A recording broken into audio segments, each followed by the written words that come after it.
We need to keep our objectives when I talk about this stuff realistic.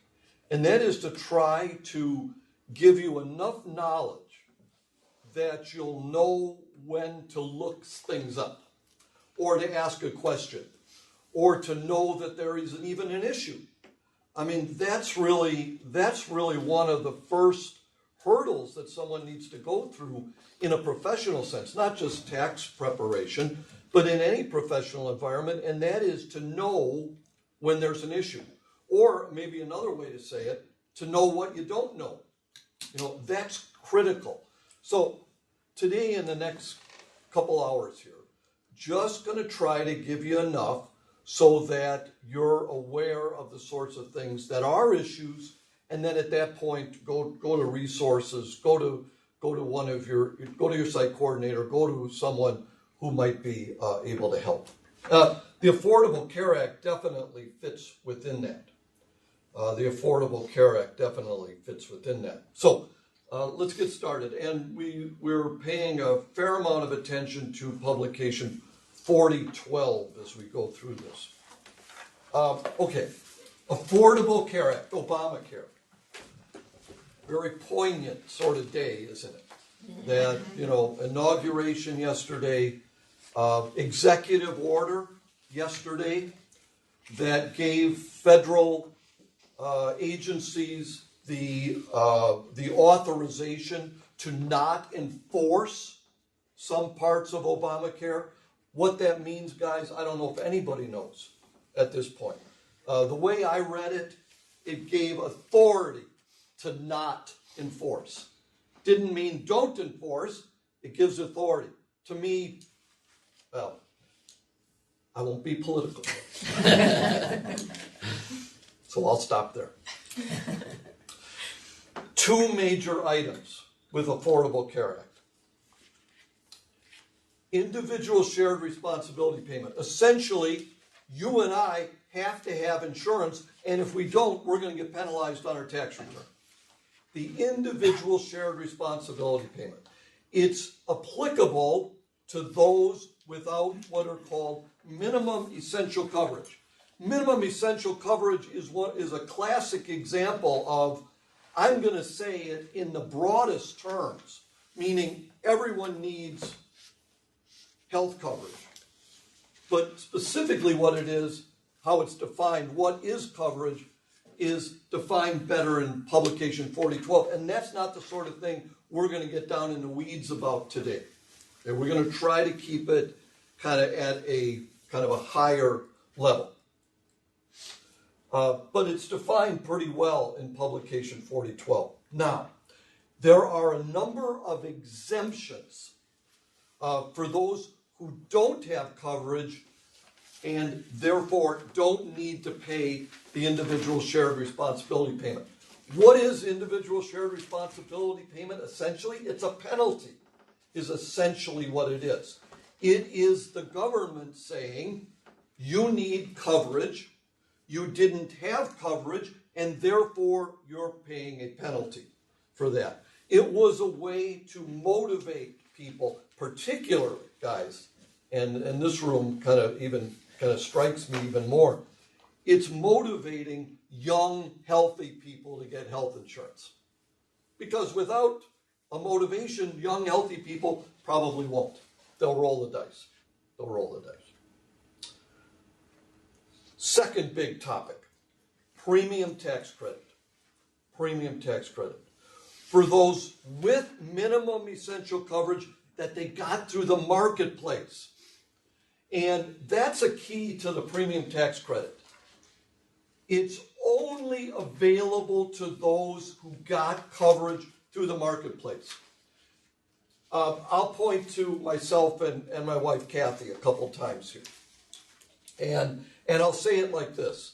I'm very fortunate to work for an employer who is very good to me and very good to my family, and I have coverage through work. Okay. I don't get coverage through the marketplace. I get it through an employer. Now, there are ways to get it beyond an employer. You could have Medicare. We might have some people here who are on Medicare. right now. That's minimum essential coverage. Okay. But there are certain folks who get their coverage through the marketplace. We've all seen kind of the advertising and the pronouncements, and that is healthcare.gov. Go to healthcare.gov. Healthcare.gov is not like some company out there. Healthcare.gov is the marketplace. It's a very specific place that you can go to get coverage. And if you get your coverage through the marketplace, then you may very well be eligible for the premium tax credit. But if you don't go through the marketplace, you don't get the premium tax credit. Now, How about if you get it partway? You get so many months through the marketplace. yeah, sure. Then you could get a credit based on those months. You bet. You bet. Good question. No, it doesn't need to be all year. It doesn't need to be 12 months. Now, here's sort of, and this one in our VITA workplaces, this is the one that really can be significant. There's often advance payments. So someone, let's say someone's earning $30,000 a year and they go to the marketplace to get coverage. Someone earning $30,000 a year, and let's say they got a couple of kids, they don't have much extra money for premiums, do they? Well, they don't. We'll just kind of take that as given. The marketplace often will subsidize their premiums, meaning that the premium might be $400 a month, but they only have to pay $100 because it's being subsidized by $300, the advance payment of the premium tax credit. And they don't get a check, or at least I don't think they do. I think almost always what it is that $400 premium is send us $100 a month. And that $300 subsidy is just sort of there in the background. Okay, that's great. But at tax time, what we're going to do is we're going to reconcile it. We're going to reconcile it, the premium tax credit against the advance payment. So here's the scenario, and this is a scenario we sort of, I don't want to use the word dread, but I'll say we don't look forward to this scenario. But we see this scenario, and this is it. The advance payment was $3,000. When we calculated the premium, it was only $1,800. That means that they got $3,000 versus what they should have, in a sense, gotten of $1,800. They have to pay back $1,200. That's one of the tough spots that tax preparers get into. And I say it's a tough spot because they're not going to glare at themselves, they're going to glare at you. Right? Well, guys, don't take it personal, because you're just, you're the messenger. You're the messenger.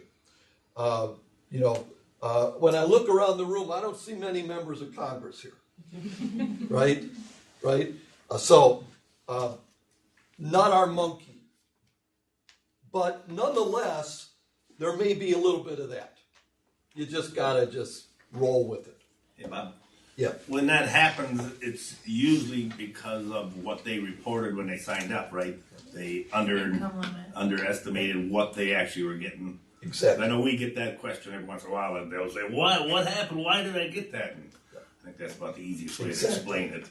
Even though they deny it and don't want to hear that. Healthcare.gov, give us your age, give us your children's ages, do you smoke, what's your expected income? I expect to get $20,000 in income. They end up getting $34,000. That's what causes it. That's what causes it. Again, don't take it, because it is not your monkey. You didn't pass the law, and you didn't fill out the application. That's other people. All right. Okay, but again, two biggies. Individual shared responsibility payment for those who don't have coverage and don't have an exemption.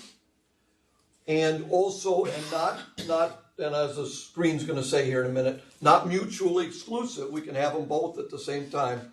Premium tax credit, but only when they get coverage through the marketplace. If they don't get coverage through the marketplace, premium tax credit does not even enter our minds. Okay, just like I said, can the individual shared responsibility payment and the credit be on the same return? Yeah, we won't see it a lot. Yeah, they can. They're not mutually exclusive of each other. Who are we not worried about? Okay, you're not worried about me. Okay, I've got employer coverage for 12 months and it's not through the marketplace, it's through my employer. I'm a big nothing to you. And by the way, many of our clients, many of our taxpayers will be a big nothing in this regard because they will have had coverage and it wasn't through the marketplace.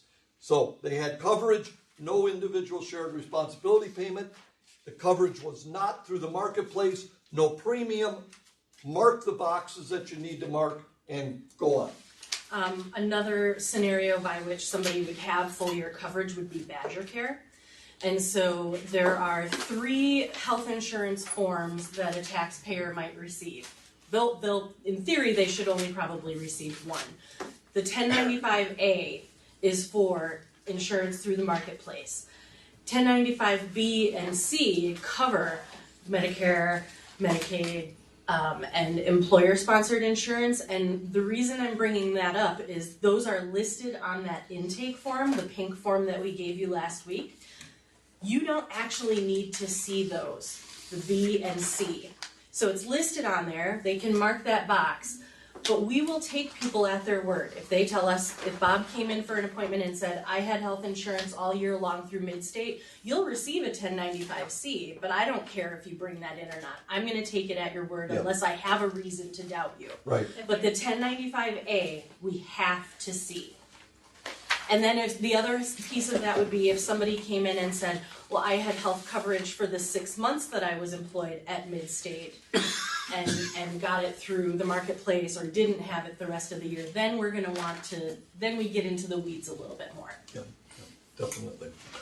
Okay, so again, many folks we don't really have many issues with. Yes? If you get a client who has an apparent hardship that would require an ECN, but hasn't applied for it, can you do that retroactively, or do they have to do that up front? If they want to apply for an exemption directly from the marketplace, that's something that's on them. There are certain exemptions that we can file on the tax return. So Wisconsin is a state that didn't expand But Medicare. if they need the ECN but they haven't applied for it, can they go away and do it now, or would they have to? The way I'll answer that is that's a good question. It's a question that's gone through my mind and I've never answered it. Now I don't feel so stupid.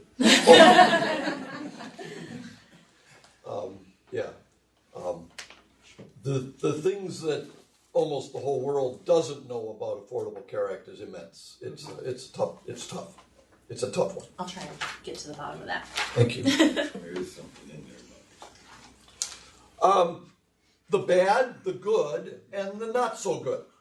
The bad I would characterize as the individual shared responsibility payment. You know, you didn't have coverage, you were supposed to have coverage, right? Penalty. The good, the premium tax credit that's more than the advance payment. That's helping their tax return, right? Happy taxpayer, right? The not so good, just like I had said. Premium tax credit, which again means marketplace coverage, that's less than the advance payment. And we saw a few last year. They can be significant. They can be thousands. I mean, something went wrong in the process. And I would say the most likely candidate is that they just underestimated their income big time. And you know, we don't really want to look at it.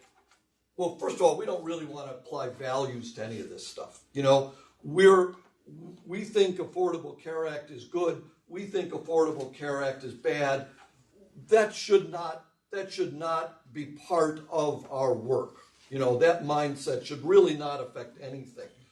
That's the sort of thing when you go home and you have a cup of coffee and your uncle's visiting or your nephew's visiting, that's what you talk about over coffee at home. That's not what you talk about at one of our desks. Okay, so values are not part of it. but they needed to, they applied for this coverage. My goodness, it could have been 14 months ago.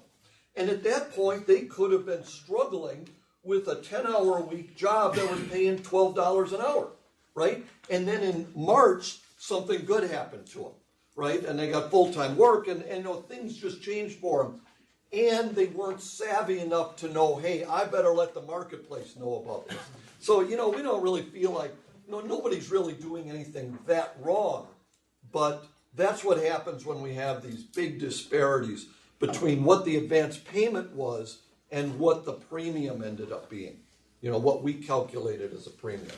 Can I jump in real quick? Yes, please. ACA page 5, the step number 4 addresses your question about whether or not someone can still apply. And so the answer is yes, they can apply for an exemption certificate number through the marketplace. We would list that certificate as pending, and we could still e-file the return.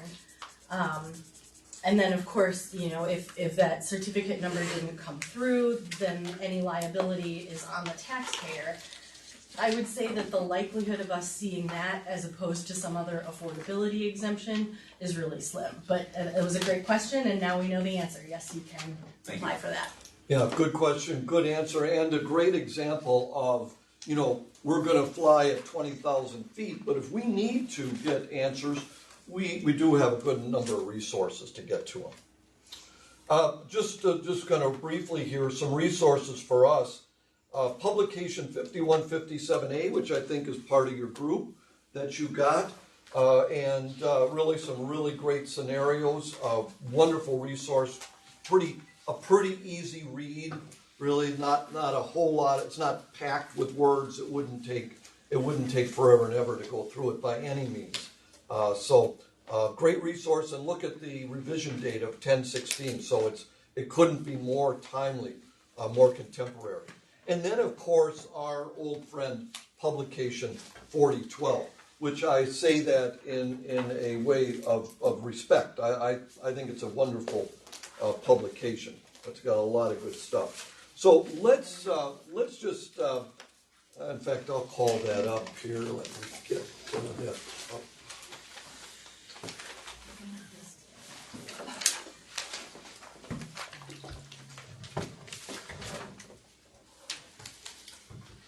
So let's just kind of spin through a few of these pages. I think I'm going to shoot for being done with this part at about 10 minutes to 10.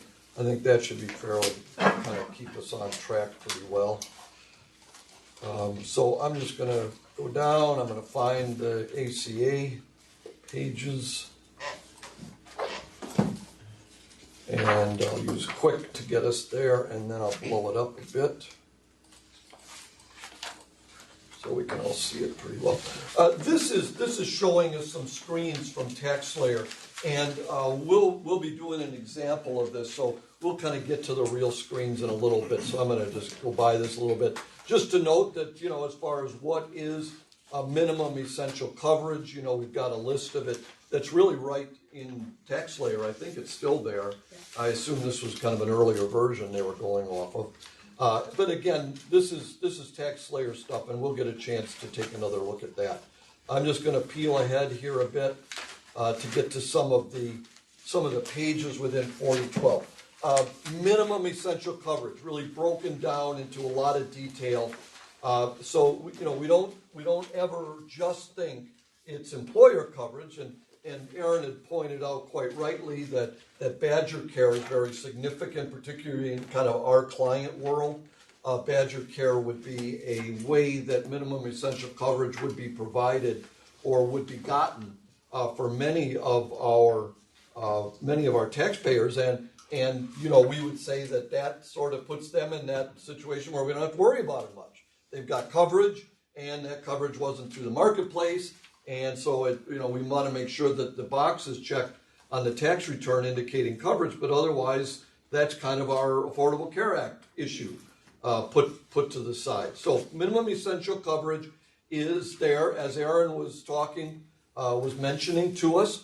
No proof of coverage is needed. Oral statement acceptable unless normal due diligence leads you to believe that the taxpayer is incorrect.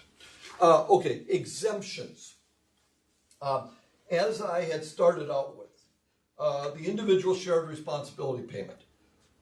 In a general rule, we all need coverage. All of our taxpayers and all of their dependents need coverage. And if they don't have it, they're susceptible to a penalty, the individual shared responsibility payment. However, there are a number of exemptions, and particularly in our client base, our kind of our vital world, we're going to see exemptions working often, and in many cases due to income. Step one, does anyone have an exemption in hand from the marketplace? That is what was being mentioned, the ECN, the exemption certificate number. That is a formal declaration on the part of the marketplace that this person has an exemption. I don't believe we see those much. Yeah, we don't see those much at all. Is household or gross income under the filing requirement? And give me just a minute. I know that that's defined better. I think maybe just a few pages ahead here. Yes, that is. I'll tell you what, give us a moment till we get to another page here to define that a little bit better. But the filing threshold is the level of income at which someone needs to file a return versus they just don't have enough income and they don't have to file. The filing threshold. You know, some people don't file a tax return and they are perfectly legal in not doing so because they don't have enough income to meet the filing threshold. Not everyone needs to file a tax return. And by and large, that's determined by a dollar amount called the filing threshold. So is household or gross income? And we'll define those better in just a little bit. And gosh, I don't know what happened. Nice. Yeah, I'm all excited, and I'm bleeding. But let's define that a little bit better in just a moment. If the taxhold does not qualify for one of those income exemptions under the filing threshold, does any individual qualify for an exemption that can be claimed on the return? What that really means is we've got two categories of exemptions. We've got some exemptions that the marketplace would generate an exemption certificate number for, those very formal ones, the ones I say we don't see much of. And then the other category of exemption are ones that we as tax preparers are able to identify and specifically on our own initiative claim on the tax return. And again, that would be the more common. And then step 4, for any uninsured that does not qualify under 2 or 3, do they qualify for an exemption? And that is exactly what the gentleman asked that wonderful question about, and that was that, hey, these are people who are eligible, or they appear to be eligible for a marketplace exemption. Thank you, Aaron. That appear to be eligible for a marketplace exemption, but they haven't gotten it. Okay, that would really be our step 4, folks. All right, and here's some TaxSlayer stuff about where we would actually indicate the exemption. And really, I almost sort of go by some of this TaxSlayer stuff, and that's very much a compliment to TaxSlayer. They really describe things pretty well for us. It's pretty clear when you get to TaxSlayer what they're asking. And I wouldn't say that about all tax software. I think they do a nice job in that regard. Okay, here are our exemptions. Income below the filing threshold, we talked about that, claimed on the tax return. Coverage considered unaffordable. Now, that one, guys, that's another one we'll run across. You know, and I'm just sort of going to grab 3 or 4 greatest hits of exemptions. Definitely not going to go through all of these. Coverage considered unaffordable. They've got income, but that income is not enough to support paying premiums. And how do we define what is enough to support paying premiums. Well, that is that the premium amount. And well, what is the premium amount? And you go, well, this doesn't make sense because you're asking me what the premium amount is, and I'm doing this because they don't have coverage. Well, what we do is we go and we look, first of all, what would they have to pay at an employer if they're eligible for employer coverage? Because some folks are eligible for employer coverage and they don't take it, right? Because really they have to pay a lot, right? The employer has a plan, but the employees are paying most, if not all, of the premiums. And so the employer says to the employee, hey, we've got this plan. And the employee says, great. How much does it cost? $1,200 a month. Okay. I can't pay $1,200 a month. I'm not going to take your coverage. Okay. So if that's the case, the premium that we would base this on is that employer coverage. Where do we get that? Well, they'd have to get it from the employer. Okay. Yep. Well, we wouldn't get it anywhere. But when we go to this next step here, which is, well, they didn't have availability through an employer, then we would go to the marketplace. And TaxSlayer is beautiful in the sense that they give us a link to go to healthcare.gov, and we walk through some slides, some screens, input some pretty basic information, and it'll give us a premium amount that we can base this off of. Okay, so we've really got some really strong resources in that regard. A short coverage gap. A gap in coverage or being without coverage for less than 3 consecutive months. Now, if they're without coverage January, February, March, and they get coverage on April 1st, this doesn't work. Because that is not less than 3 consecutive months. That is equal to 3 consecutive months. Okay? What we would want is they didn't have coverage January, they didn't have coverage February, and they got coverage on March 28th. That'll work. Okay? That means that, well, you know, it's sort of like it wasn't a big enough, it wasn't a big enough gap to matter. They'll sort of let it slide if it's less than 3 months. But again, you know, just pay attention to the wording. Less than 3 consecutive months. I actually have a question about the unaffordable section. But so if they were offered through their employer, do we have to use their employer's, you know, if they don't have that number with them, could we use the marketplace number instead of their employer's? You know, like, how do we know? I don't know. Okay. But, Okay. and that's really a lot of it. That's the way, unfortunately, Yeah, that would go that's down. But let me answer it this way, and that is that almost I would say there's a very good chance that the employer premium is higher than the marketplace, and therefore, in this case, we would want the higher. Yeah. Right. So Definitely. we're probably not going to need to go there. Okay. Do we base that number on annual or monthly income? We would do this on a monthly basis, right? I mean, these exemptions are really monthly in nature. And so we would, unless they were without coverage for 12 months, we would in fact go down to the month level. Yeah. Okay, so, you know, income below filing threshold, big one for us. Coverage considered unaffordable, maybe a little bit less so. Short coverage gap, pretty big one for us. Okay, so be aware of those. I'm going to grab one more, and this one should be through the marketplace, but that is determined ineligible for Medicaid in a state that didn't expand. We did not expand Up. Medicaid coverage. Resident of a state. G. Oh, I'm sorry. It's easier. Yeah, okay, I beg your pardon. Resident of a, what was I looking at? Determined ineligible? Yeah. Okay, beg your pardon.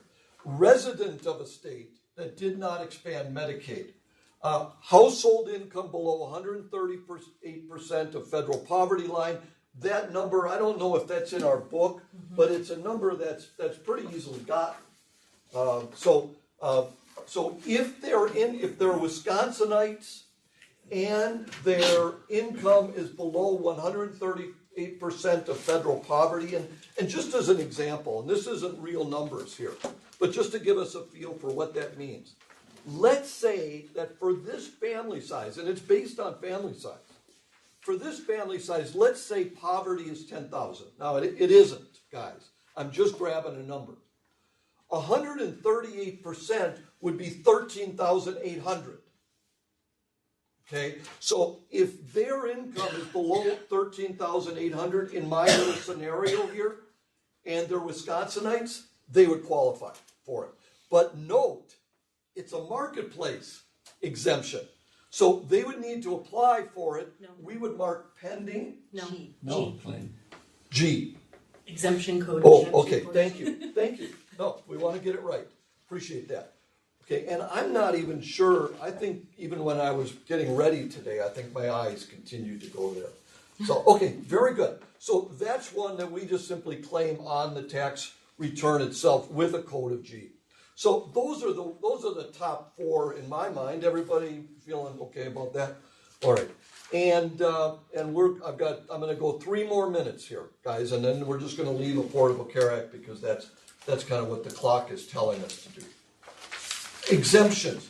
That household income and gross income below filing threshold, which is one that we're going to be able to rely on a few times this upcoming season. Household income is different than gross income, so we don't use those terms interchangeably. Now, they're probably going to be pretty close, and in many cases, they're going to be the same, but they're not the same. Household income is the sum of modified adjusted gross income, and what is that? That's adjusted gross income, which, you know, if we kind of think tax-wise, remember that adjusted gross income is not gross income. Gross income is income subject to tax, but adjusted gross income, we can take a bunch of deductions off of it before we get there. An IRA deduction, an alimony paid. We could take off moving expenses. We could take off 1/2 of self-employment. I mean, there's a list of about 14 of them. Okay, so we have income, and then we get all these deductions on the first page of our tax form, and then we arrive at adjusted gross income. It's the bottom line on the first page at 1040. So adjusted gross income is a very specific number on somebody's tax return. And we take that adjusted gross income, add tax exempt interest, we're probably not going to see that. Add excluded foreign income, we're not going to see that. I think that's probably even out of scope, isn't it? Or darn near out of scope. Okay, so, but that is, and then also, that's that modified adjusted gross income for the taxpayer spouse also, plus dependents who are themselves required to file a return based on the filing requirement of a dependent. So we've got, let's say we've got mom and dad, and we've got a 17-year-old, we've got a 14-year-old, and we've got a 13-year-old. All of the dependents have income, okay? But only the 17-year-old has enough that they have to file a return, okay?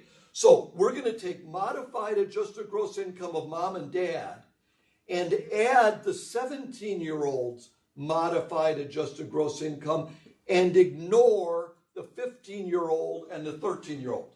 Why do we ignore the 15 and 13-year-old? If that was my scenario, okay.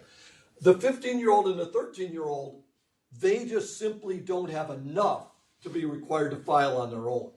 And dependent filing requirements tend to be quite a bit lower than you and I, okay, if you're not dependents. And we probably even have some dependents in the room with us today. Okay. All right. So that's that household income one. It's kind of complicated, isn't it? Excuse me. So that 17-year-old, you'd have to have their tax return done before they could really do this. Is that correct? Yeah, or at least have enough information to grab the number. Absolutely. Yeah. Will people know that before they come? Probably not. I mean, and No, I will serious. say, I mean, we're getting into some of the more complex situations. It's not as likely that we're gonna come across this, but it is important to know how to do it. And so if you're dealing with a taxpayer in this situation where, like Bob said, if they've got a 17-year-old, you would ask the question, do they have an after-school job? You know, approximately how much did they make? And if it looked like we needed to add it, we would, as Bob said, see what information we have, if we can be plugging that dollar amount in, or we would say, we're gonna need you to come back to finish the return. Okay, thank you. Yep. And then the second one, and this will be the end, and then we'll go to something else today. Even though we really haven't given Affordable Care Act as much attention as it could get, it can get a lot of attention. There's a lot of detail to it. The second one is gross income. Now that's different. That is, first of all, dependents aren't part of it at all. This is taxpayer and spouse if married filing joint. This is their income that's subject to tax. Okay, so wages, is that part of gross income? Yes, it is. Is interest income from a bank account, is that includable? Yes, it is. Is interest from a municipal bond, which is considered tax exempt interest, is that includable? No, it's not. Is Social Security benefits for most taxpayers, is that part of gross income? No, it's not, because in most cases, Social Security is not taxable. Okay, so gross income is really pretty simple. The income that is subject to taxation compared against the filing requirement. Okay, and if we find out that they're below the filing requirement, then they're not subject to the penalty because they have an exemption. And by the way, we might not even file a tax return for them. And we almost to our detriment, we see a good number of those. People who are, and they probably haven't filed for 10 years, but they just want to be sure, right? So they come in, they take up one of our precious hours of appointments, and they give us their information, and they don't have to file a return. We have a 3-minute interview, they're out the door, they're happy as a clam, we're sitting there with 57 minutes to kill. It's kind of a bummer. But that's the case. So that is actually the same standard we would use to say whether they are required to file a return. Now, sometimes they're not required to file, but we want to file because they're going to get a tax benefit like earned income credit. Okay, but they don't have a legal requirement to file. Okay, all right. So, well, I'll take question or two, but you've got to promise to ask me when I can answer. My impression was that the IRS encouraged people to file whether they had a requirement or not because of the identity theft problem. Great question, and that's actually something that we as a team discussed in December, I think. I talked to our IRS relationship manager, and the guidance that we received from her is that we don't want to be doing that at our VITA sites. So we will continue to follow that guidance, and if somebody doesn't have a filing requirement and there's no tax benefit, we would turn people away.